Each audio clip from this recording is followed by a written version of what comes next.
بھائی بس کر دیں، آپ کیا بات کر رہے ہیں؟ صحیح مسلم کی حدیث ہے، نبی پاک علیہ السلام نے فرمایا بیماری متعدی نہیں ہوتی، ایک سے دوسرے کو۔ ایک شخص نے عرض کیا تھا یا رسول اللہ یہ میرے اونٹ کو خارش پڑ گئی ہے، اس اونٹ کی وجہ سے، اس کو خارش تھی، یہ اس کے پاس گیا تو اسے بھی پڑ گئی۔ کیا سادہ جواب ہے اور کیا انداز تکلم ہے! تیرے آگے ہیں یوں دبے لچے فصحاء عرب کے بڑے بڑے، کوئی جان منہ میں زبان نہیں بلکہ جسم میں جان نہیں۔ کہا جناب میرے اونٹ کو اس اونٹ سے خارش پڑ گئی، تو ایک جملہ کہا نبی کریم نے۔ حضور فرمانے لگے تیرے اونٹ کو تو اس اونٹ سے پڑی ہے، تو یہ بتا اس اونٹ کو کہاں سے پڑی تھی، اس کو کہاں سے پڑی تھی؟ اور اس کرنے لگی حضور وہ تو قدرتی معاملہ ہے۔ فرمایا یہ بھی قدرتی معاملہ ہے، تو فرمایا وہ بھی قدرتی ہے۔ اعلیٰ حضرت جلدی نہیں مانتے تھے۔ آپ کے سارے سائنسدان کہتے ہیں زمین گھومتی ہے، اور ہمارے بچوں کا تو بیچاروں کا دماغ گھومنے لگا جب سے یہ پڑھنے لگ گئے۔ زمین اتنی موٹی کتاب لکھی اعلیٰ حضرت نے، زمین ساکن ہے، نہیں گھومتی۔ پریشان ہو گئے آپ؟ میرے پاس ہے، لینی ہوئی تو لے لینا، اتنی موٹی کتاب ہے، اور 300 کے قریب دلائل دیے کہ زمین ساکن ہے۔ اعلیٰ حضرت فرماتے ہیں جب نبی پاک علیہ السلام نے فرما دیا کہ جب رب نے زمین کو پیدا کیا تو کانپنے لگی، تو رب کریم نے اس میں پہاڑ میخیں بنا کے قلعے بنا کے لگا دیے تو یہ ٹھہر گئی۔ فرماتے ہیں جب میرے نبی کی زبان سے نکل گیا ٹھہر گئی، تو سارے سائنسدان بھی کہیں تو ہم ماننے کو تیار نہیں، ہم کیسے مان جائیں؟ حضور نے کہہ دیا ٹھہر گئی تو لہذا ٹھہر گئی، اور اعلیٰ حضرت نے اس پر 300 کے قریب دلائل دی۔ ہمارا تو اصل مسئلہ یہ ہے کہ ہم پڑھتے ہی نہیں، اور پھر کچھ لوگ بڑی محبت سے کہتے ہیں جو اب تو سائنس بھی یہ بات مان گئی۔ تو میں نے کہا سائنس نہ بھی مانے تو ہماری تو کوئی مجبوری نہیں، سائنس نہ مانے سائنس، ہماری تو مجبوری اللہ رسول ہے، سائنس ہماری مجبوری۔ سمجھ آ رہی ہے بات کی؟ اسی طرح اعلیٰ حضرت کے زمانے میں نا کسی نے کہا تھا کہ کشش ثقل ہے، زمین چیزوں کو کھینچتی ہے۔ دلیل کیا دی؟ کہنے لگا جی وہ سیب گرتا ہے تو زمین پہ، امرود گرتا ہے تو انار گرتا ہے تو زمین کھینچ لیتی ہے۔ اعلیٰ حضرت فرمانے لگے کوئی سارے پاگل تو نہیں نا سامنے بیٹھے ہوئے کہ سائنسدان جو کہیں گے ہم مان جائیں گے۔ فرمانے لگے آدھا کلو کا سیب کھینچ لیا، انار کھینچ لیا، امرود کھینچ لیا، غبارے میں 1.5 چھٹانک ہوا بھر دو تو وہ زمین سے کھینچا نہیں جاتا۔ یہ عجیب فلسفہ ہے تمہارا بھائی کہ زمین اپنی طرف، بیالوجی والے تھک گئے کل یہ بیان کر کے، ہیں جی فزکس والے بیچارے تھک گئے رٹے لگا کے۔ تو اعلیٰ حضرت فرمانے لگے تمہارا کسی عقل مند سے پالا نہیں نہ پڑا، او خدا کے بندو اتنا موٹا انار سیب امرود کھینچ لیا تو 1.5 چھٹانک ہوا تھی غبارے میں، وہ نہیں کھینچا گیا۔ تو حضور پھر آپ بتائیں معاملہ کیا ہے؟ تو اعلیٰ حضرت فرمانے لگے معاملہ یہ ہے کہ ہر چیز اپنی اصل کی طرف لوٹ جاتی ہے۔ چونکہ امرود زمین سے پیدا ہوتا ہے تو زمین میں آ جاتا ہے، چونکہ انار زمین سے پیدا ہوتا ہے تو زمین میں آ جاتا ہے۔ فرمانے لگے ہوا کی اصل اوپر ہے، جب غبارے میں ہوا پڑتے ہیں تو ہوا اس کو اوپر لے جاتی ہے، اور جب ہوا نکل جاتی ہے تو غبارہ نیچے آ جاتا ہے۔ تو فرمایا کش سے شکل نہیں، ہر چیز اپنی اصل کی طرف لوٹتی۔ انسان کہاں سے پیدا ہوا؟ مٹی سے، جائے گا کہاں؟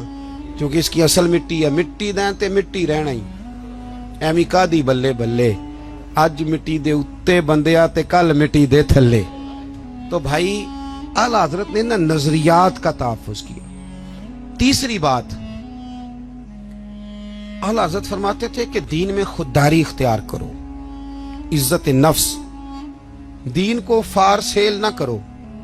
آ گیا میلاد شریف، اب اللہ خیر کرے تلاوتیں بکیں گی، معاذ اللہ نعتیں بکیں گی، تقریروں کے ریٹ طے ہوں گے، اور لینے والے اتنے مجرم نہیں جتنے دینے والے مجرم ہیں۔ ناراض ہو گئے ہو جاؤ، کوئی بات نہیں، ہو جاؤ، پر ناراض ہو کے بعد آ جانا، کیوں ریٹ لگاتے ہو ان چیزوں؟ اعلیٰ حضرت فرماتے ہیں اور پھر میرے سٹیج پہ نا جو سب سے سبحان اللہ کہلوا رہا ہوتا ہے نا، وہ خود کبھی بھی نہیں کہتا، انہیں دوجیاں تے فرض کیتی ہے، اور پھر کہتے ہیں جس کا ایمان پکا ہے نا وہ ہاتھ کھڑے کر لے۔ تو میں کہا جنہیں تازہ بائی پاس کرایا بیچارے نے، وہ تو فوت ہو جائے گا ہاتھ کھڑے کرے گا، تو یہ ایمان اب ہاتھ کھڑے کرنے پہ رہ گیا۔ اونچا سبحان اللہ کہو مجھے مزہ نہیں آیا، تجھے مزہ آئے گا تو ہمیں ثواب نہیں ہوگا۔ سبحان اللہ اس وقت کہیں گے جب اللہ کو راضی کرنے کی نیت ہو۔ عجیب فلسفہ ہے، عجیب رٹا ہے۔ اور 25-25 ہزار روپیہ لے کے آتے ہیں تو جو غریب بیچارے اسٹیج کے سامنے بیٹھے ہوتے ہیں انہیں بے عزت کر کے چلے جاتے ہیں۔ میں نے تو ایک سے کہہ دیا تھا ایک دفعہ, میں کہ تو پیسے لینے مفت آئے نہیں سارے جنہیں آئے, مہربانی کریں ذرا. اعلیٰ حضرت نے خودداری سکھائی, عزت نفس, کوئی کھا نہیں جاتا. آپ اگر سر اٹھا کے جینا چاہتے ہیں تو پھر ہاتھ پھیلانا چھوڑ دیں.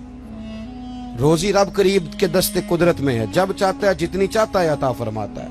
یہ کشکول اعلیٰ حضرت سنو فاضل بریلوی کس کا نام ہے. اعلیٰ حضرت رحمت اللہ علیہ نا دکان پہ تیل لینے چلے گئے. میری طرح کا مولوی دکان پہ چلا جائے, دکاندار کہندا ہے انہیں کیڑے پیسے دینے, بڑے ہسے ہو تسی ہے نا. تو پولیس والا چلا جائے تو پھر نہیں ٹینشن لگتی, بولیں چیئرمین صاحب چلے جائیں تو پھر نہیں لگتی. صرف مولوی کی بات پہ ہنستے ہو. وہ کہتے ہیں یہ مفت خور ہے, یہ کیسے دے گا. اعلیٰ حضرت چلے گئے دکان پہ تیل لینے. دکاندار سے کہا, اور یہ بھی دیکھو اتنے بڑے عالم اور تیل لینے خود چلے گئے. یہاں تو جس کے 4 شاگرد ہوں وہ تو اللہ خیر کرے پکڑا ہی نہیں دیتا. اعلیٰ حضرت چلے گئے تیل لینے دکان پہ. اسے کہا سرسوں کے تیل کی بھر دو بوتل. اس نے بھر دی. فرمایا کتنے پیسے؟ کہنے لگا جی ویسے تو 5 آنے کی ہے, آپ ہمارے عالم میں آپ 3 آنے دے دیں. اعلیٰ حضرت نے پورے 5 دیے. فرمایا میں احمد رضا ہوں, میں اپنا علم 2 آنے کا نہیں بیچا کرتا. کرو مدح اہل دول رضا, پڑے اس بلا میں میری بلا, میں گدا ہوں اپنے کریم کا, میرا دین پار آئے نہ نے. فرمایا رکھ تو, مجھے نہیں چاہیے. خودداری سکھائی. اعلیٰ حضرت نے تقوی سکھایا. کیونکہ میں نے کہا تھا باتیں زیادہ نہیں کرنی, سمیٹنے کی طرف آ رہا ہوں. ہمارے ہاں نا کارکن ہمیشہ غریب آدمی ہوتا ہے, لیکن مجبوری یہ ہے کہ غریب آدمی بیچارہ وہ سارا سال بھی مسجد دھوئے نا, اشتہار بھی لگائے, تو میلاد کے سٹیج پہ وہ نہیں بیٹھ سکتا, کیونکہ یہاں بھی بیٹھنے کے لیے 50,000 دینا پڑتا ہے. آپ تعاون کریں محفل میں سٹیج پہ آ جائیں. اگر اور قریب بیٹھنا تو پھر نوٹوں کی دتھی رکھ لیں ہاتھ میں, پھر نعت کا نام یاد کر لیتا ہے, کہتا ہے حاجی صاحب ہے شیر تو آڈی نظر دے, اور ساتھ یہ بھی کہتا ہے پکا عاشق رسول ہے, کیونکہ 50 دے لے کے آیا ہے, پکا ہے, ڈگری دے جاتا ہے. خدا کا خوف کرے. اور وہ جو غریب آدمی, اس کو سیاستدان تو ویسے نہیں سٹیج پہ بٹھاتے, تو اگر محفل میلاد پہ بھی نہیں بٹھایا جائے گا تو اس کو عزت کہاں ملے گی. اعلیٰ حضرت تو فرماتے ہیں ہم غریبوں کے آقا پہ بے حد درود, اور ہم فقیروں کی ثروت پہ لاکھوں سر. اعلیٰ حضرت بڑی غریب پروری کرتے تھے. ایک یتیم بچہ آ گیا.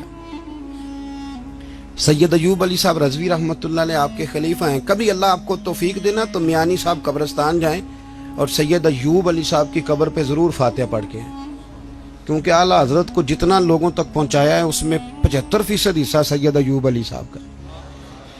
سید ایوب علی رضوی صاحب رحمت لاہور میانی صاحب میں آپ کا مزار ہے.